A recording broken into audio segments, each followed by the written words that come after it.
Hey everybody, welcome to Provisions Market Table. I'm Randy Cooper. We've been here almost 1 year providing Orange with local products as best as we can. We're doing a cooking class today, or cooking demonstration called How To. It's one in the series of 4 as of right now. We're doing stock today. Thank you. Enjoy. Hey everybody, welcome back to Provisions How To. Tonight we're going to be doing stocks, a very basic foundation, which you can do a plethora of items with. One of them being stocks, soups, reduce them down, turn them into sauces. Starts with 3 very basic elements of this whole thing. We've got our bouquet garni, garlic, bay leaf, black peppercorns, basic French stuff right there, okay?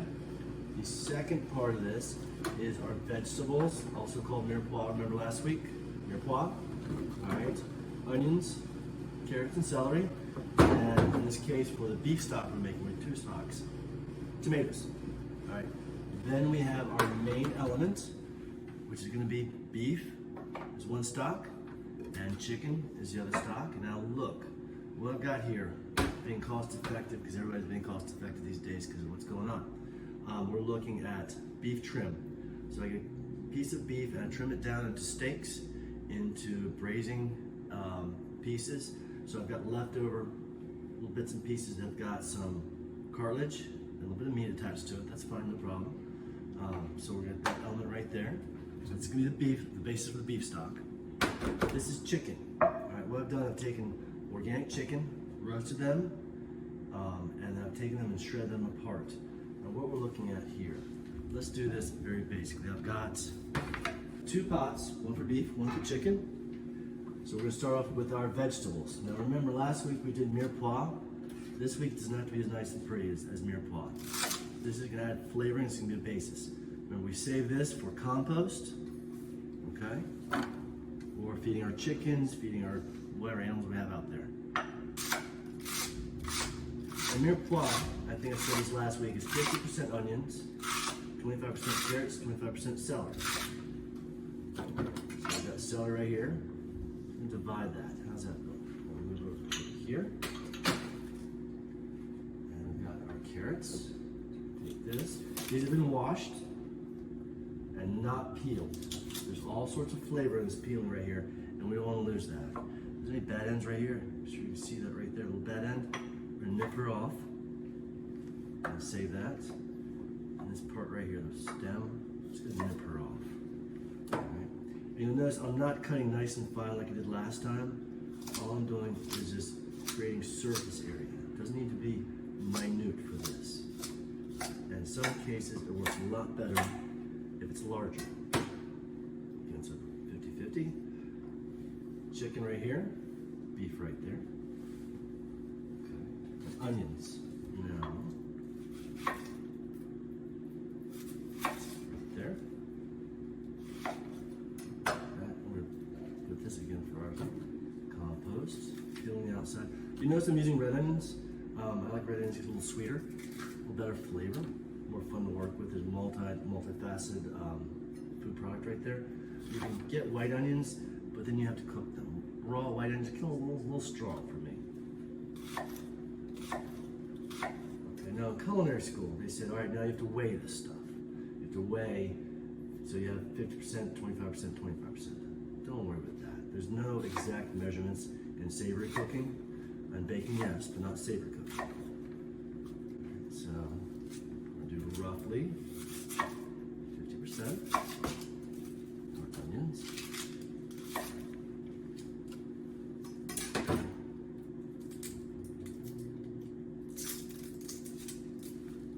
This right here.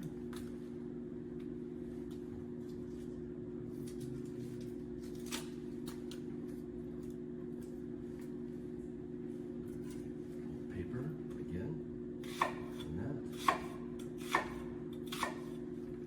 Just one basic cut, nothing spectacular on this. Again, creating the surface area, so it releases the flavors. Let's do 1 more onion so we know we have 50% here. As I'm chopping these vegetables, you'll notice that I'm using a French knife or a chef's knife or a cook's knife, whatever you want to call it. This is a nice German steel right here. German steel is good to work with. They need a little bit of fine tuning pretty much constantly. We steel them, I mean we straighten the blades out at least 2 or 3 times a day, depending on how long we're using them and how much we're using them. Japanese knives right here. Super sharp. They are great to work with. Nice weight to them. You want to use a chef's and you don't have to hone them as much. French knife, however you want to term it. This is your workhorse in the kitchen. If you do anything with this knife, you should be able to do anything in the kitchen with this knife. Okay, pushing over here. So now we're looking at 50% onions, 24% carrots, 25% celery. Same over here. Back to this beef right here. You can take this trim and cook in the oven. A lot of people tend to, when they cook stuff, use the oven, they cram it full of things that need to be cooked. This is something you just put on a baking tray, put it in there, and leave it. Forget about it until you're done cooking. Pull it out. It should be nice and toasty, nice and brown and caramelized. All the fat is going to the bottom. So you just drain that fat off, and you've got this nice caramelized beef trim right there. That's going to create a lot of flavor. That's if you're looking for a brown stock or a darker stock. In this case right here, we're not looking for too much of a dark stock. We're just going to take this trim, put it in our pot. And again, this is just one way of doing this. There's multiple ways of creating stocks. I'm going to make it nice and simple and easy for everyone. So we've got that. And I know a lot of people do this at home, so this is what we're going to do. Show it right in there, okay? All right. Put some heat on. Add our bouquet. Garlic, fresh garlic. Black peppercorns. And bay leaves. Now this fresh garlic right here, a lot of places sell garlic, resell garlic, peeled like this, and all California grown. All right, so we've got that. Now, I've got nice fresh water here, fresh cold water, please. And our vegetables, our beef trim, our bouquet goes up to about here. So what I'm gonna do, I'm right there, I'm gonna go an inch over top. So what I'm gonna do next with this beef stock, I'm gonna bring it to, with any stock that you make, I'm gonna bring it to a boil, a nice rolling, strong boil. And it's gonna kick off all sorts of impurities, all sorts of foam and stuff like that. What you're gonna do, you're gonna take your ladle and go around the outside of the pot, and you're gonna pick up those impurities. A little container over on the side of your range, you pour it in there, and just keep that right there. So you bring it up to a boil, pull out the impurities, you're gonna turn it down to a nice strong simmer, okay? I say strong simmer, there's all sorts of action, so motion on the surface of the water. Okay, that's pull things out. Now, with our chicken stock, we're doing the same thing. And let me show you this. I really want to show you this. This is kind of cool. This is why I enjoy stocks and sauces so much. Again, this is cooked chicken. We took off the bones, a whole chicken, whole organic chicken that we sell from Palace Farms. And let me show you a piece right here. All right, that is a knuckle joint. So where 2 bones come together, just like in humans. 2 bones come together, there's cartilage in there. And what you want to do, a good stock, when you get done with whatever you're doing by the range, this should be melted off and be nothing left except for if this goes right here, there's nothing but the bone, okay? What this does, this is natural collagens. So you've got these natural collagens. And what I've done in the past in my cooking class is, I've done a bone broth class. And what you want to do is liquefy this right here, and that's so good for you. It's healthy. It creates sustenance, nutrition, and when we get to the point next week, we're doing a sauce-ish class, and this is going to be part of that sauce-ish class. Okay, so I'm going to do again in a pot. Add those in here, and you guys are asking for weights and measurements. Well, I can't really weigh things and measure things because I can't remember how to do that. So, what you want to do is have probably 50% of your chicken stock or your beef stock. You want 50% of your chicken, 50% of your beef being the major volume of your stock. So we've got our paw right here. Drop that in.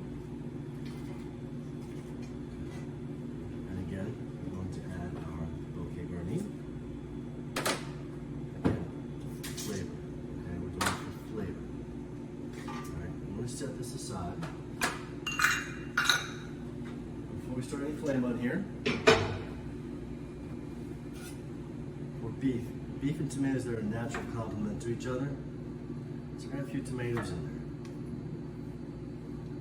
there. So all I'm doing now, I'm creating surface area with these tomatoes.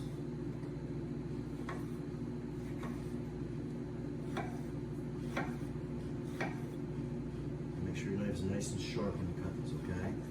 They don't have to be small, no little fine diced tomatoes, anything like that. Don't worry about that. Always breaking things open and then that hot water hits. Put this in here. And nice, fresh, cold water, an inch over the top. So, I don't know if you can see this or not. What I'm gonna do over here, let's settle all this down so it's all equal. Okay?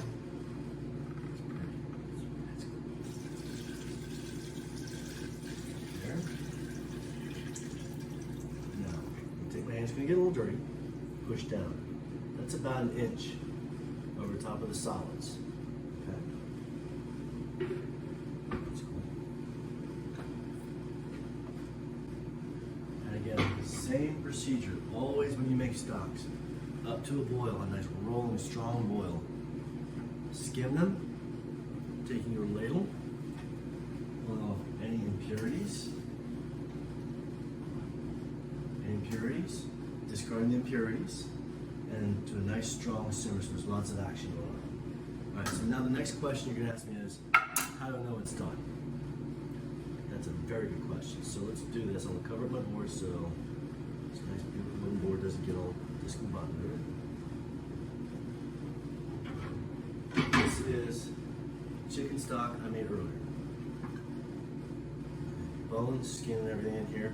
I didn't put any vegetables in there. I just want to show you this real quick. So pull this up. Use the same pan. Cooked chicken. Let's just cook chicken. So I'll put it on top of there. Again, all natural, organic chicken that we're using. Skin, there's lots of flavor in the skin, lots of fat in the skin. Right here, I didn't do a very good job of skimming. See that right there? It's a little fat. That's fine, that's fine. I'll tell you a nice trick of getting rid of that here shortly. So I'm pulling out the solids right now. And what you want to do, put this way out real quick. What you want to do is look at these bones. See that right there? With collagen. It's all starting to break down. And that's what you want. You want to release that into the liquids. There's lots of flavor and nutrition in the skin, flavor and nutrition in the bone. Now, right there, that's what we're trying to break down. So it's kind of falling apart my fingers. Okay. You know you're done with the stock when all this stuff is diluted. I say diluted, when all this stuff is broken down, it's liquefied. Bones, you kind of peel apart the bones like that right there. So nutrition in the bones. Okay, that's why we push really hard on natural and organic ingredients, because when you're eating something down to the bone, is what you're doing. That's going into, that's all natural. Okay, we prefer to have that. So now we're going to take our broth, we're going to strain this.